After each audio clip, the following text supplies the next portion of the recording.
Okay. Hi, my dear students. I'm Rukia Abdallah, a biology teacher. Today, I'm going to present to you the topic of cytology under the subtopic of organic constituency of cells. In this part, I will concentrate on food testing.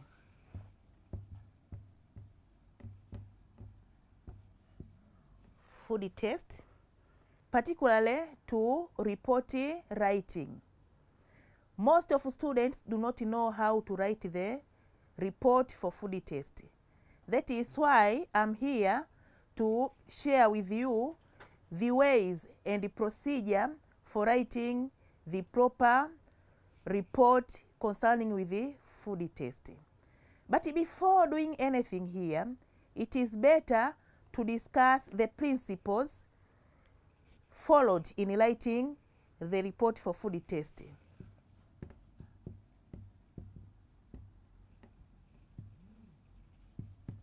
The first principle is that you are required to use simple past tense in writing a report, except for the last column, that is the column of inference, which should be written in a simple present tense.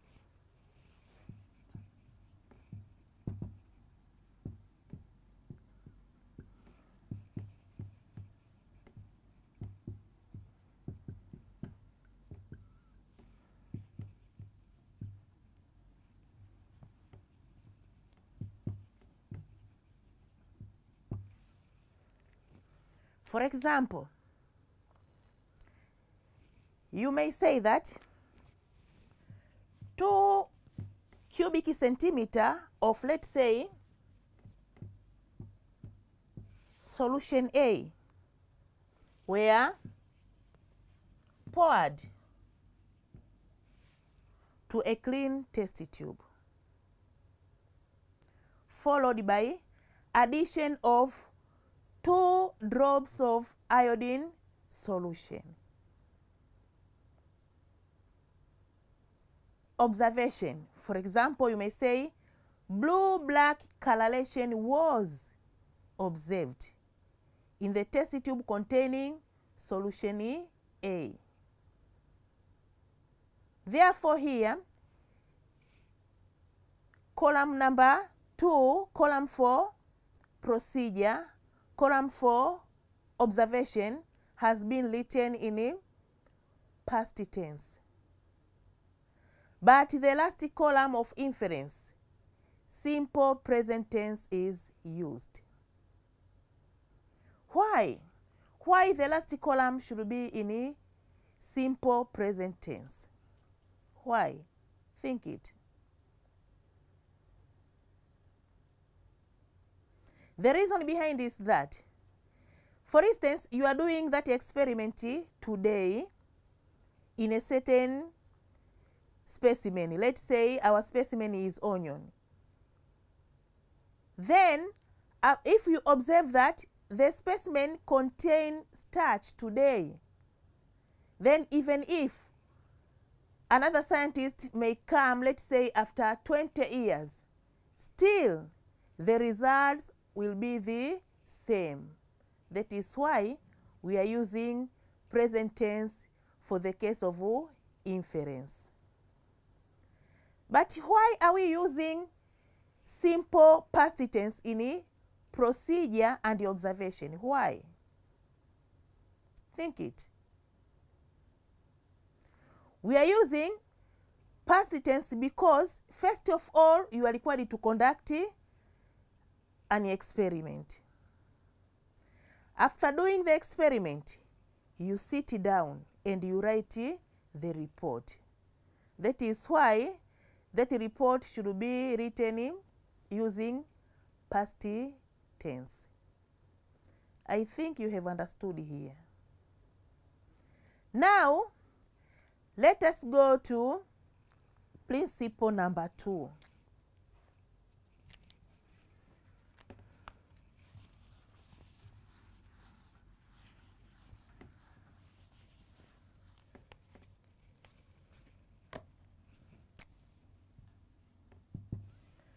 Principle 2, you should be familiar with the reagents which you are going to use.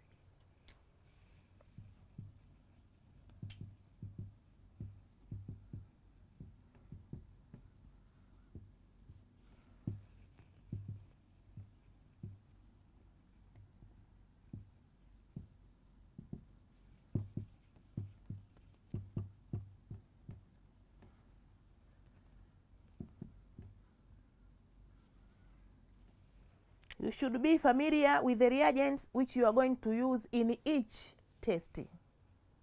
For example, let's say you want to test the presence of starch in your sample solution. You are required to know the reagent which is used in testing starch. For instance, here you may say iodine solution is needed.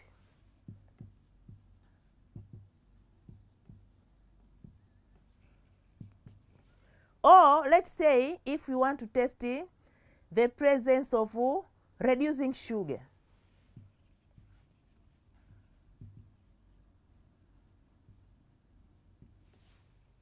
You should also know the reagent which is required here.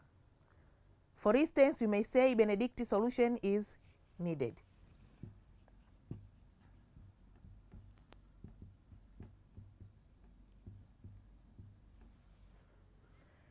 If we want to test non-reducing sugar,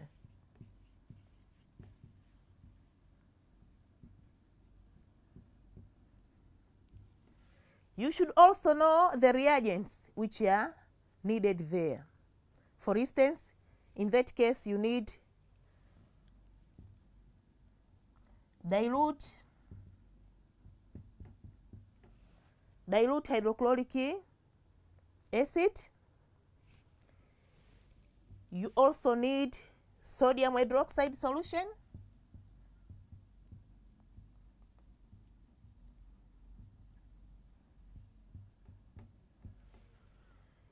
You need Benedict solution.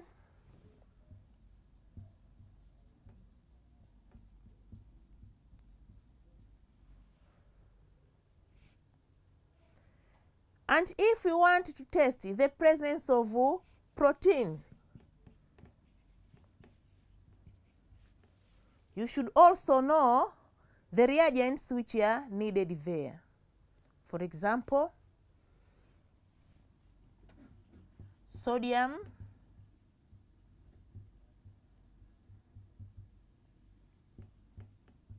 hydroxide solution. You also need copper 2 sulfate solution.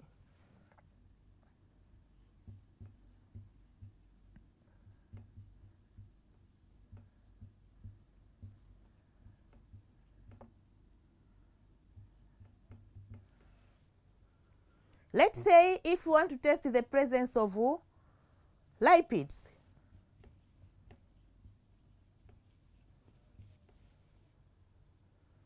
the reagent which is needed is Sudan-free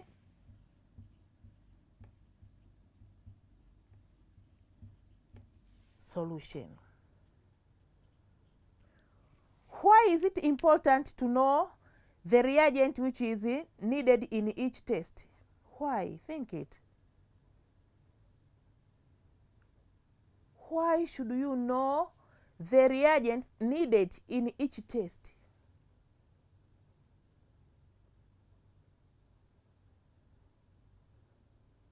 Okay, it is important to know the reagents here which are needed in each test in order to perform the correct procedure. For instance, you want to test starch, but instead of using iodine solution as a reagent, you are using, let's say, Benedict solution. Can you get the results there? So if you use Benedict solution for the test for starch, even if starch is there, you cannot get correct results. That is why we are supposed to know each reagent which is used in each test. It is very, very important. That is number 2. Let us now go to principle number 3.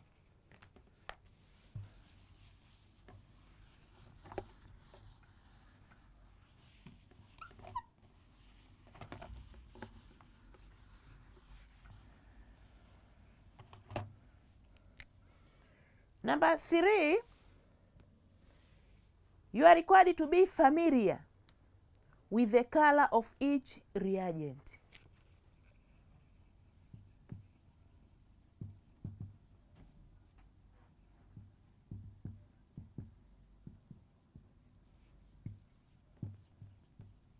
I said that principle number 3, you should be familiar with the color of reagent which you are going to use.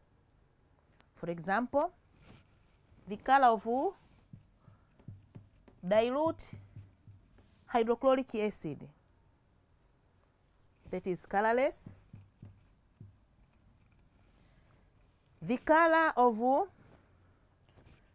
sodium hydroxide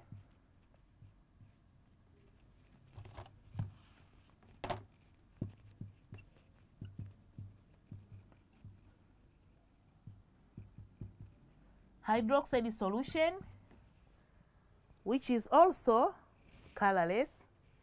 Color of Benedict solution,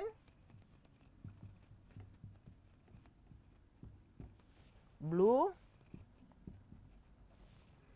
Color of copper 2 sulfate solution,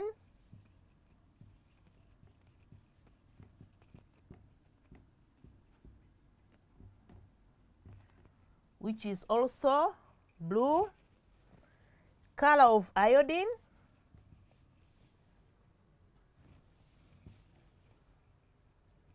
some people say that iodine is yellowish in color. Others say it is orange in color. Some say it is brownish in color. But actually, it depends on the amount of iodine in water. The iodine color is brownish. But when the concentration is little in water, you may see as if it has been mixed with the brownish color and yellow, or brownish color and the orange. Therefore, you should be very, very specific knowing the color of each reagent. The question comes, why is it important to know the color of each reagent? Why? Think it. It is important because in writing your report, sometimes you may get a negative result for certain food substances.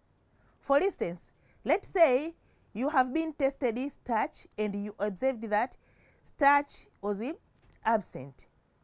Therefore, in observation column there, you are required to write the color which you see in your sample solution. For instance, you may say the sample solution retained brownish color of iodine solution. You cannot say the sample solution retained the color of iodine. You cannot say like that. You should be very, very specific by specifying the color of your reagent. That is why you are required to know the color of each reagent which you are going to use. Let us go to principle number 4.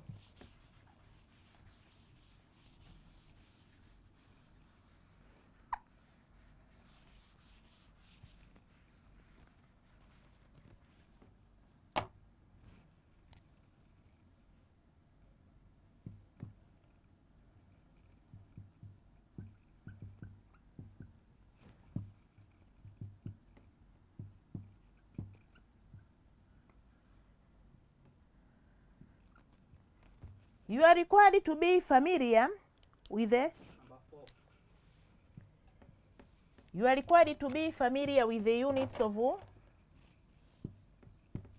units of measurements. Why? You cannot say 2 sample solution were poured into a test tube followed by 2 iodine solution. You cannot say like that. You should specify the units. 2 in terms of what? In terms of what? You should be very, very specific. Here, you are required to measure what? Volumes. Therefore, you should know the units for volumes. For example, you may say 2 cubic centimeter. 2 cubic centimeter were poured in a clean test tube, followed by addition of 2 drops of iodine solution. You see? The unit here is drop, while here is cubic centimeter. You should be very, very specific in terms of units.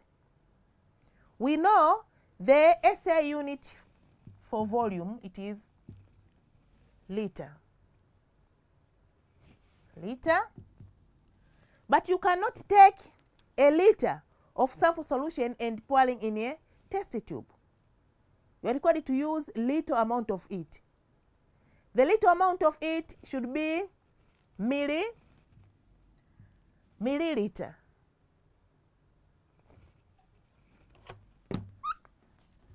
Milliliter. But if you read some books, for example, Biological Science Volume 1, have used the cubic centimeter. 1 cubic centimeter is equivalent to 1 milliliter. Therefore, even if you use cubic centimeter, no problem in writing your report. I think you have understood. But some students, they write in this way: 2 square centimeter. 2 square centimeter. Square centimeter, this centimeter, square centimeter, is not the unit for volume. This is the unit for area. Or others, they just say 2 centimeter. When you say 2 centimeter, this centimeter alone is the unit for length.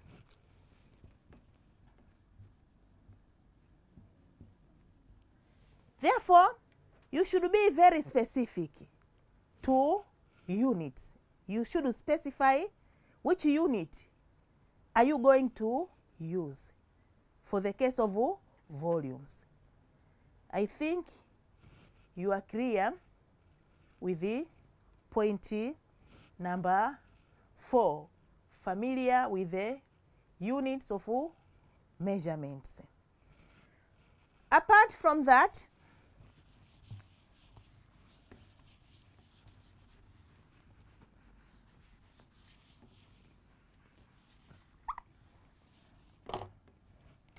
we are also required to know the principle number 5.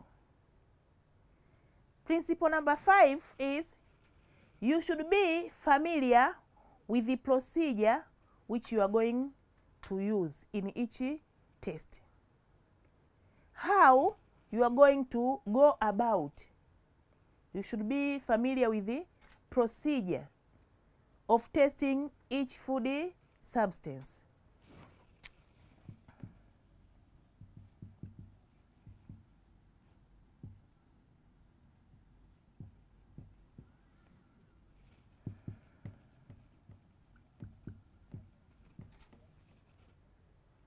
procedure for carrying out or for identifying starch, procedure for identifying reducing sugars, procedures for identifying non-reducing sugars, procedures for identifying proteins, etc., etc. You should be familiar with it.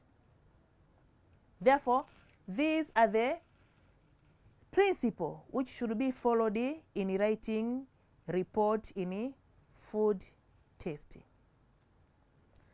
After knowing the principles, I said that these are the principles which should be used in writing the food tasting report.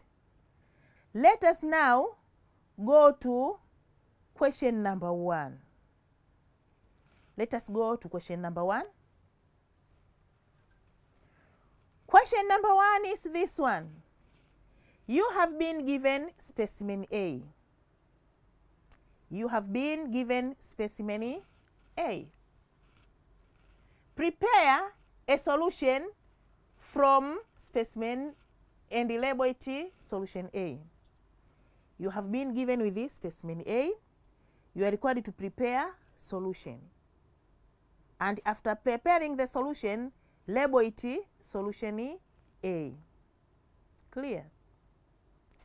Part A of the question. Write the procedure that you have followed to prepare the solution. You are required to write the procedure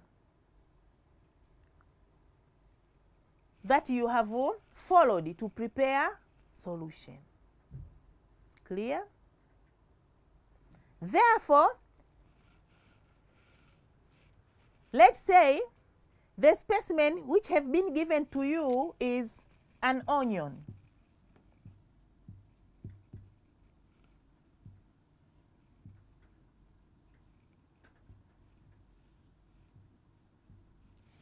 Let's say you have been given an onion and you are required to prepare solution from it. How should you go about in preparing solution from an onion? How should you go about? Think it. How?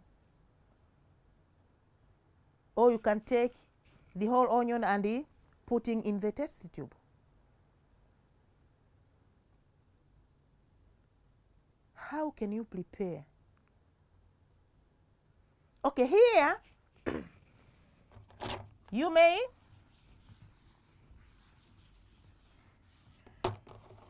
prepare your solution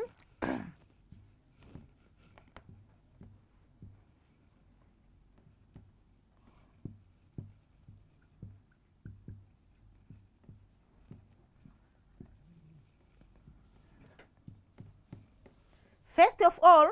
You are required to peel your specimen. You are required to peel your specimen by removing the outer skins. After peeling, you are required to slice. You can say to slice or to cut your specimen into small pieces. Why? In order to be easier for you to grind. After cutting into pieces, you are required to grind. You are required to grind your specimen. After grinding, you are required to add water.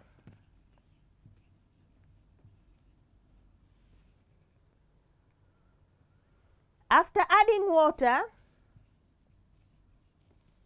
you are now required to remove solid particles from the solution in order to get a clear solution. And in removing solid particles, care should be taken. Care should be taken. you are not required to filter. You are not required to filter, because when you filter, there is high possibility of removing starch. Therefore, even if starch is there in your sample solution, when you filter, you can remove the starch, and when you test it, you can get negative results even if starch is there. That is why we are not required to filter. But also, decantation is not needed for the same reason.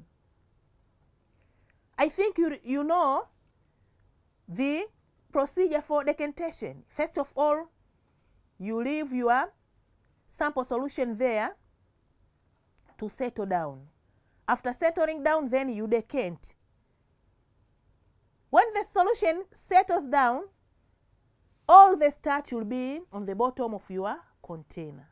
And when you decant, you will get the solution with no starch. That is why decantation also is not recommended. You are required to use any other means of removing solid particles there rather than by using or by filtration or decantation in order to get your solution. Clear? Okay? Then, after getting your solution there, now you are required to label it. You have already prepared your solution. You are required to label your solution. Label it solution A. A have been provided in the question. Don't use any other letter. Use the letter which have been provided in the question. Clear? From there, after labeling, it means you are now required to write the report concerning the procedure. As usual, the report here should be in past tense. Use simple past tense in writing the report in this part. Don't command. Don't say peel or slice or grind or add water. Don't command. So avoid using commanding language. You are required to write your report using past tense.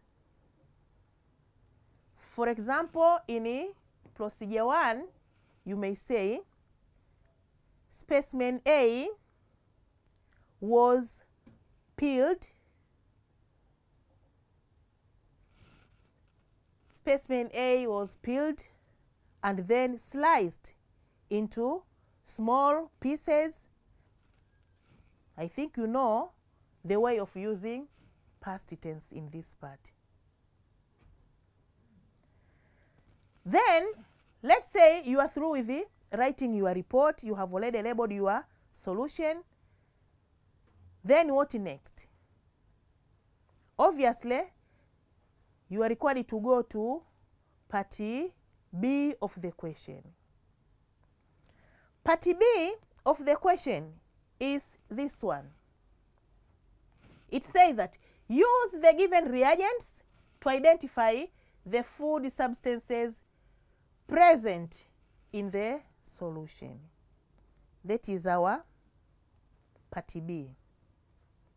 But before going to that part, it is very, very important to know the basis of each test.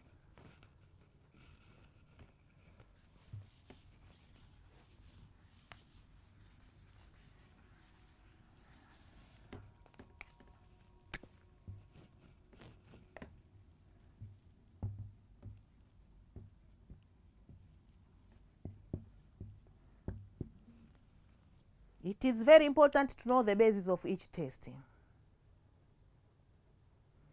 For instance, let's say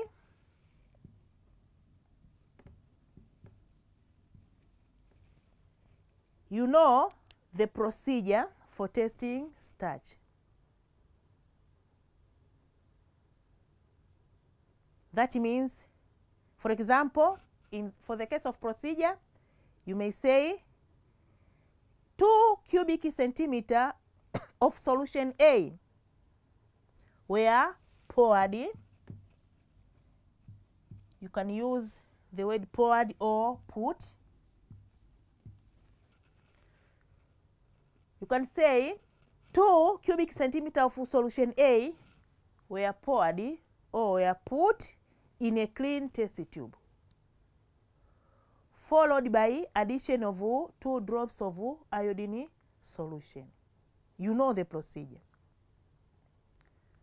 You also know the observation. Let's say, observation, blue-black coloration was observed in a test tube containing solution A. Let's say that is your observation. Inference, you know. For instance, you may say starch is present. So you know procedure, you know observations, you also know the inference. But the question is, what is the basis of that test? What is the basis of that test?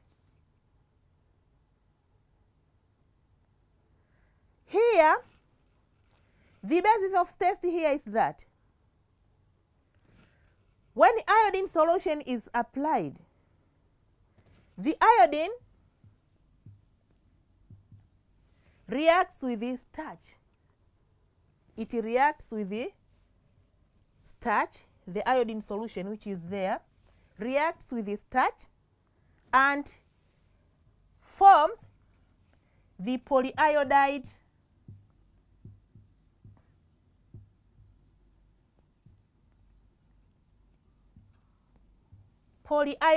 complex. Therefore, we expect to get the polyiodide complex, which is blue, black in color. That is the basis for starch. Iodine, which is found in iodine solution, reacts with the starch, which is found in your sample solution. The result of that reaction is the formation of polyiodide complex, which is blue-black in color. Clear? From there, you can now go to another aspect.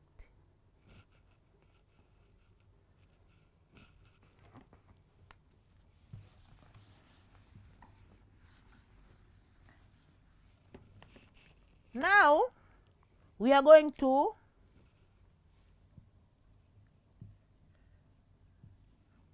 reducing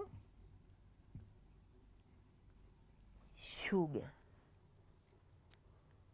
We are going to reducing sugar, the basis of that testing. You know the procedure for testing reducing sugar. You know it.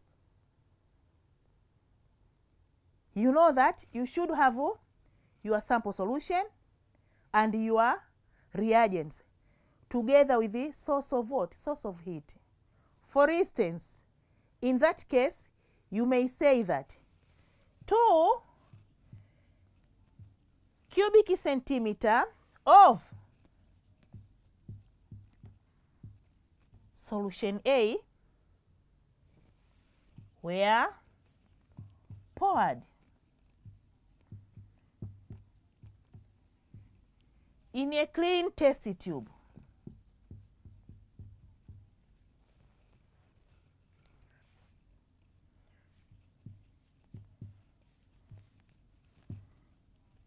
Followed by addition of equal volume of Benedict solution.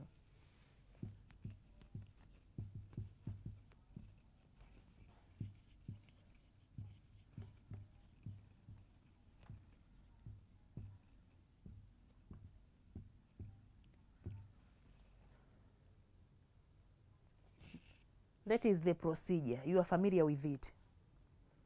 Equal volume, it means you are referring to this volume. You can say equal volume, or you can specify the volume by saying followed by addition of 2 cubic centimeter of Benedict solution. After adding, you are required to boil. Then the mixture was what? Boiled. The mixture was boiled. You know that. You also know the expected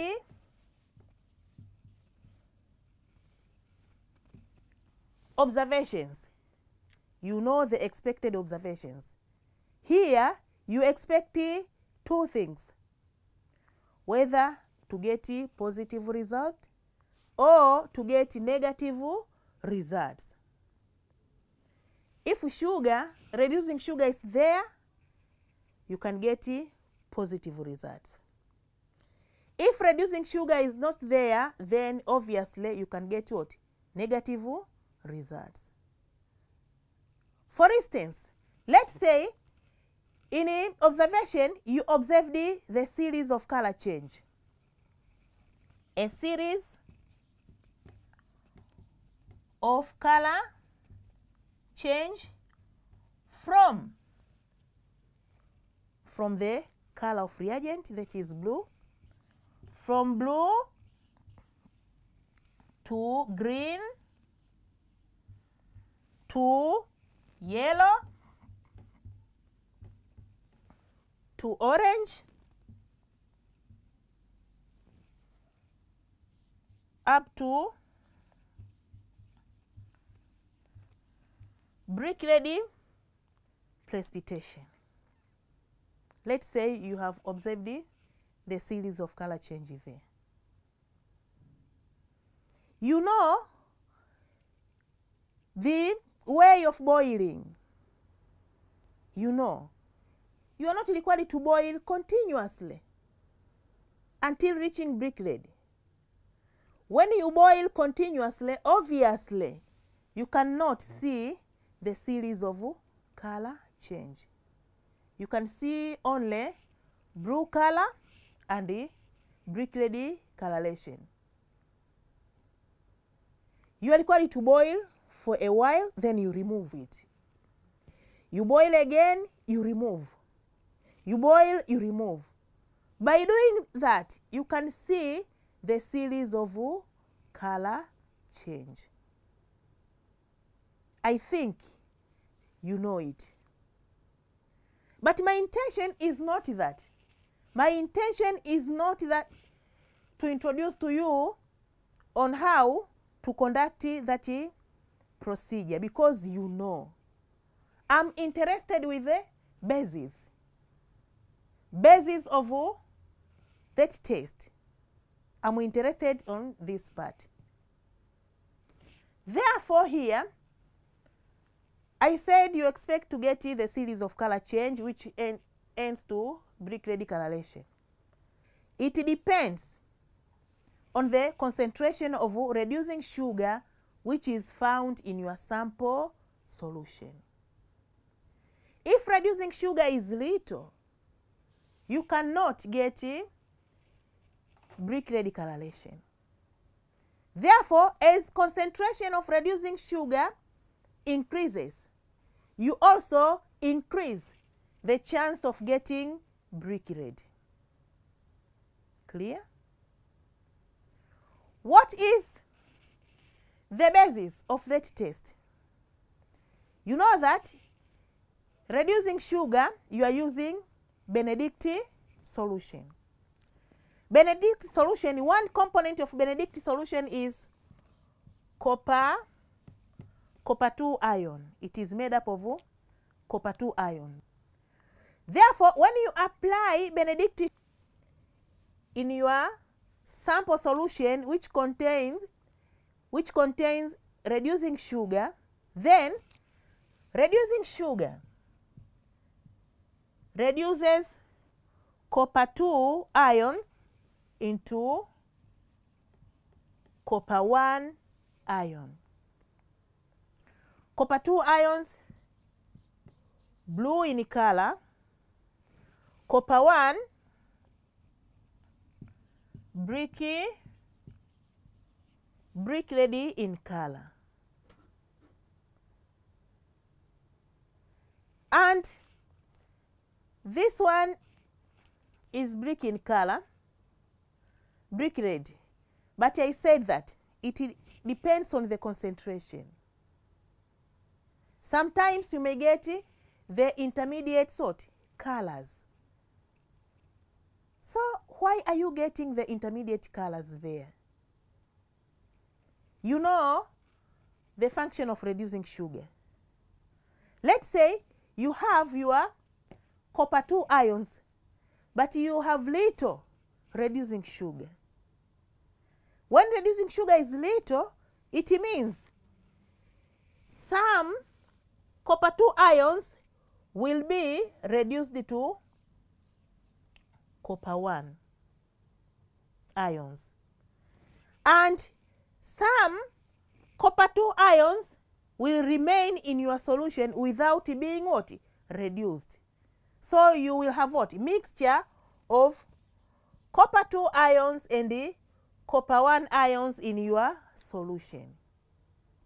This mixture makes you to get the intermediate colors. You may get either yellow or orange depending on the concentration of it.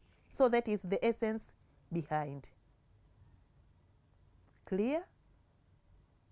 But the copper 1 ion which is formed here is the copper 1 oxide. It is copper 1 oxide.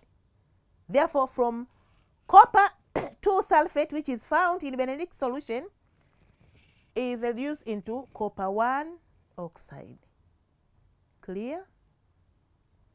It is my hope that you have understood that concept. So the essence is that copper 2 ions reduced to copper 1 oxide, which is brick ready in color. You get the intermediate color. I have already explained the reason behind. Clear? I think you have understood there. Okay. Now, before going to explain how will we use the reagents, you should know that. You should know all the bases in each test. For this time, I managed to discuss with you only 2 bases. Basis for starch and basis for reducing sugar. Next presentation, I will continue from where I ended. I will continue with the non-reducing, then protein up to lipids. Clear? Therefore, let me end my presentation here. I invite you to my next presentation. Don't miss. It will be very, very interesting. Therefore, I beg you, join me in another presentation. Thank you so much.